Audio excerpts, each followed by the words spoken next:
Bonjour à tous. Aujourd'hui on se retrouve dans une nouvelle vidéo pour réaliser la recette du marbré moelleux et gourmand.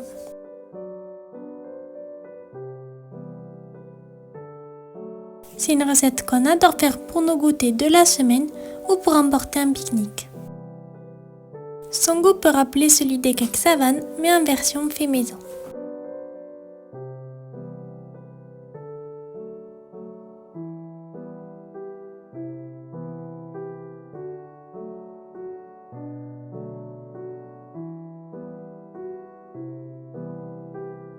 Alors si la recette vous intéresse, c'est parti!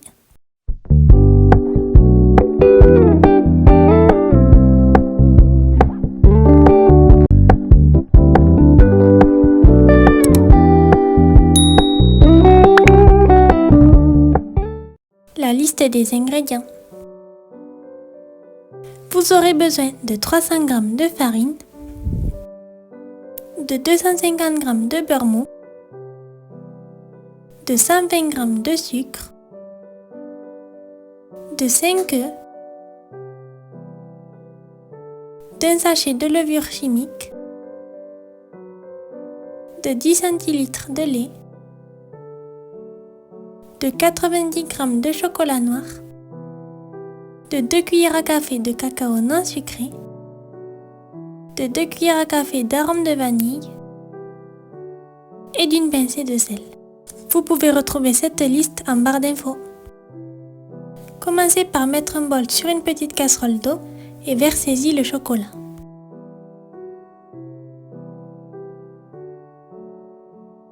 Et faites-le fondre au bain-marie.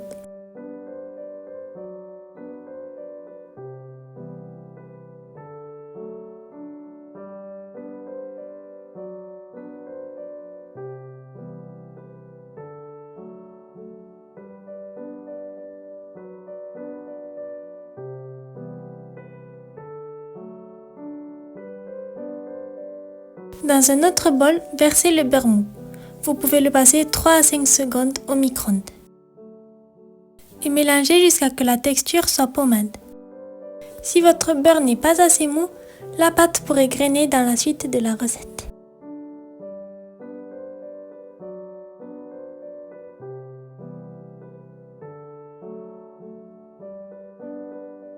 Ensuite, ajoutez le sucre.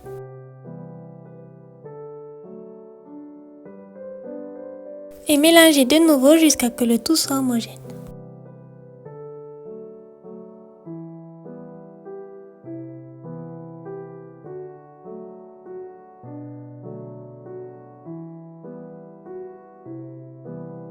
Puis versez les œufs un à un en mélangeant entre chaque ajout.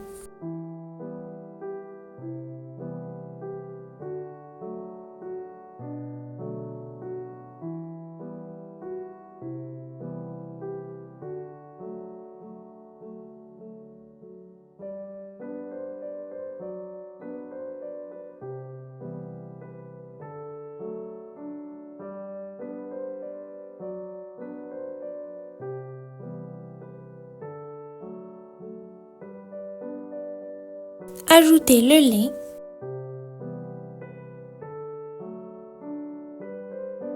et mélangez de nouveau.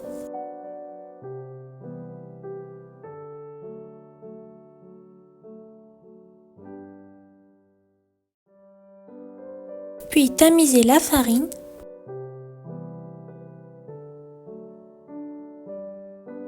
ainsi que la levure chimique.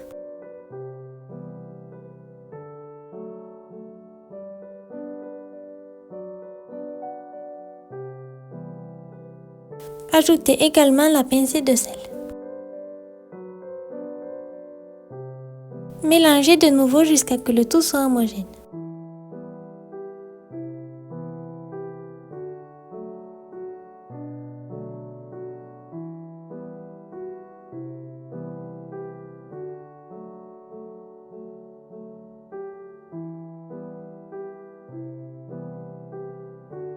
Puis séparez la pâte dans 2 bols.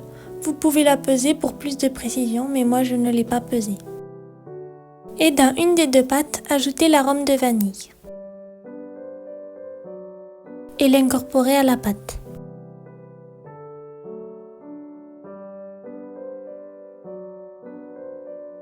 Dans la deuxième pâte, tamisez le cacao non sucré.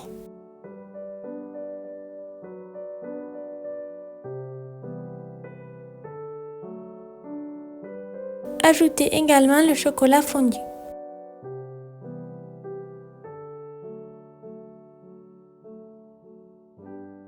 Et mélangez jusqu'à ce que le tout soit homogène.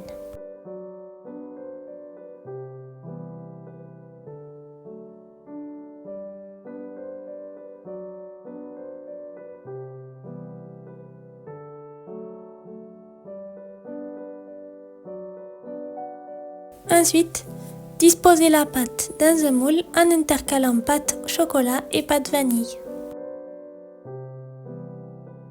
Et ne pas oublier de faire le zigzag dans le gâteau à l'aide d'un couteau.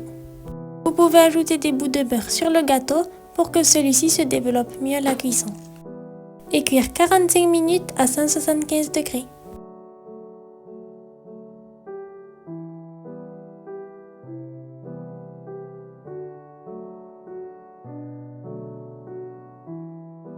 Le gâteau est cuit lorsque vous plantez un couteau à l'intérieur et que la lame ressort sèche.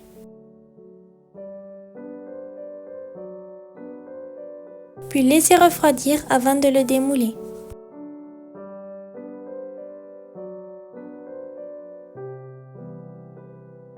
Et voilà, la recette est terminée. On espère qu'elle vous aura plu. N'hésitez pas à vous abonner, à liker la vidéo et à laisser un petit commentaire. En tout cas, nous on se retrouve bientôt dans une prochaine vidéo recette et à bientôt!